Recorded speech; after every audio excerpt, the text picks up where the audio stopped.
Ah, good morning, my child, my darling, my magnum opus. So sorry I haven't been visiting.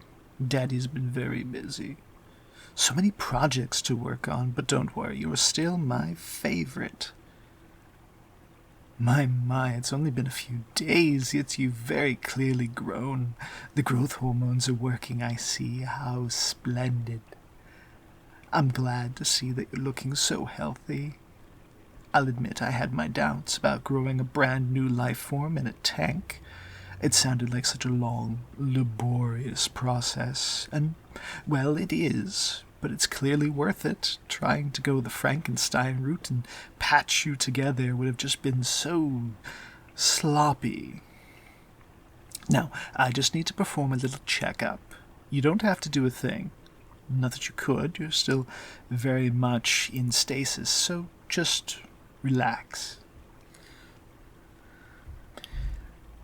A quick visual analysis doesn't show any abnormalities. I was a little worried before that your claws were oversized, but you're growing into them. And the swelling around your acid glands is gone. Wonderful. I was getting worried that I'd made the wrong call with those injections, but it looks like you handled it just fine. As for the rest of you, everything looks splendid, but we can't just leave things to my meager human eyes alone. No, we can't. Let's get a status readout. Cardiovascular activity has been erratic. That's no good at all. You need to be nice and healthy if you're going to be fighting against the world's armies. Let's just see if we can isolate the cause. Very puzzling. I wasn't expecting numbers like this, but then nobody's ever tried building a wholly new creature from scratch, let alone one as powerful and fearsome as you. Of course, this is all new territory. It seems like so much work sometimes.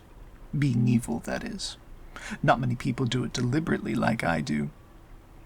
I don't know if evil really even comes naturally to me. But I mustn't get discouraged. It's for the greater good, after all. I've known for a long time that people can't truly come together unless they have a common enemy. Nobody else is both crazy enough to take on the whole world and brilliant enough to get away with it. If it is to be, then it's up to me, as they say. And while the results speak for themselves, civil unrest is at an all-time low. Who has time to argue with each other over little things when somebody's out there trying to conquer the world? There are casualties in my war against the world, of course, but within acceptable margins. If you just think of it as one big math problem, it's not so bad. I'd be lying if I didn't say I don't get a thrill of it. It wasn't until I donned the guise of an evil maniac that I finally found a challenge for my intellect. To think, I'm taking on the whole world, and actually winning almost as often as I lose. You go a long way towards turning that win most of the time to a win every time, my perfect creation. And beyond that, I hadn't really considered what I'd do if I were to actually be able to achieve world domination. I always assumed I'd do well for a while, but then finally be forced to retreat and disappear. The thrill of victory would be enough to keep the world united for decades. But with you, I might not have to lose. I wonder if I'd be any good as a ruler of the world. Well, I suppose we'll cross that bridge when we come to it. For now, let's get you all fixed up. Yes, I think I see it. Your muscle proportions are completely out of whack. It's been difficult to find the right ratio. We need more than just brutish strength. Fine motor control is a must for my plans to work. I'll have to find a ratio that isn't so taxing on your body. If only I could tweak my human minions as easily as I do you. They're just dreadful, frankly. Nothing like you at all. You're perfection incarnate. But then, what could I expect? Who would join the enemy of all mankind, save for people who want to see mankind crumble? Just brainless brutes, every last one of them. If only there were more people who shared my vision for a better future through conquest. I really should just replace them with something else. Not more of you, of course. You're far too labor-intensive. Robots, perhaps. Not quite my area of expertise.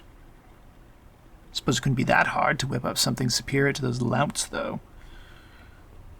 I'm going to fix the muscle ratio. I'm going to have to stimulate your muscles electrically.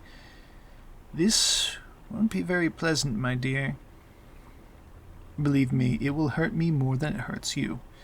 Even though you're in stasis, just knowing that you're feeling pain somewhere deep in that slumbering brain cuts me to the core.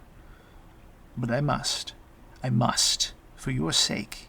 You need to be perfect if you're going to be fit to take on the world for me. We'll start on low power.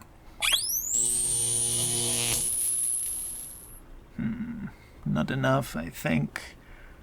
As much as I want to hold back for the sake of your comfort, I can't afford to take half measures this late in development. Just a little bit more. That will have to do. In a few weeks, you should be looking much better. I can picture it now. You'll look amazing when we're finally done. Custom polymer skin with natural carbon fiber osteoderms, plus a non-Newtonian subdermal layer, a variety of chemical projectiles utilizing both acid and exothermic reactions, a perfect blend of fast-twitch and slow-twitch muscles to maximize power and dexterity. Neither man nor nature has ever conceived of such a creature before. And on top of all that, an incredibly efficient, neuron-dense brain. That's the only part of you I was never able to find a way to create purely from scratch. Improving a brain is one thing, but creating one is sadly beyond my reach. I wonder if your brain still has memories of its former life. It shouldn't, by all accounts. My adjustments have fundamentally altered its structure, and yet there's something tricky about memories. They find a way of resurfacing, whether you want them to or not. I can closely monitor everything else about you, my pet, but I won't truly know what you'll be like until it's finally time for you to wake up. Will you remember? Will you be a clean slate? I've designed your brain to be adaptable and capable of quick learning. But what will you want to learn? Will you be cooperative, or will you try to escape? I'm taking a great risk by creating something so powerful. Who knows if I'll be able to control you? But in the end, it doesn't matter. That's the thing that none of those other scientists could ever understand. Science is a goal in unto itself. Who cares about ethics or consequences? It's not like as if any of us are in control anyway. So why not go wild and create whatever you please? Let it be as dangerous or unpredictable as it will be, and just see what happens. He called me a mad scientist, intending it to be an insult, a condemnation, but I think it suits me. I have to be a little bit mad to create something as beautifully dangerous as you. You're the culmination of all of my work. Every ounce of effort and creativity I could squeeze out of myself has gone into your design. When it's finally time to show you off to the world, everyone will understand just how much of a genius I am, and they'll marvel at you. You'll be all anyone can talk about. Well, I think I've spent too long here already. You're my first priority, but I do have other things to attend to. A shame I don't have a decent assistant to take care of the more tedious aspects of this job. Perhaps I could make one. But that's just more work. At any rate, you need your rest. I don't know if you can dream, but if you do, I hope they're pleasant ones. I eagerly look forward to the day when you wake up, my creation. Until then, good night.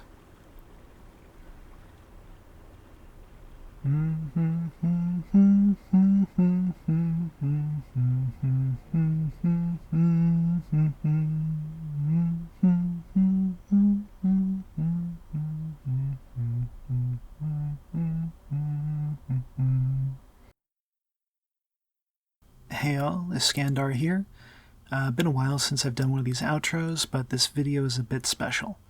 As you may know, I try and keep to a schedule of one audio every 2 weeks, and this is audio number 26. So 52 days in a year, one audio every 2 weeks brings us to about one complete year of audios, making this sort of a capstone for the year, which is why I chose this particular script.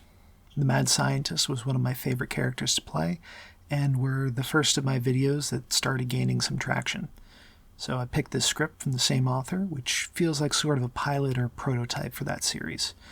Motivations and details of the characters are different, but that's usually how these things go. Bad news time, though. Back in December, I moved to a new place that's a good distance from my work. At the time, I was a hybrid employee, so it wasn't a terrible situation. I only needed to be in the office every other day. But around February that changed with the mandate for full in-office by September. The commute's already been kicking my butt, but a week full of office days will leave me pretty much no free time except on the weekends. I'm hoping I can keep doing this, but only time will tell. Now, there is a slight ray of hope.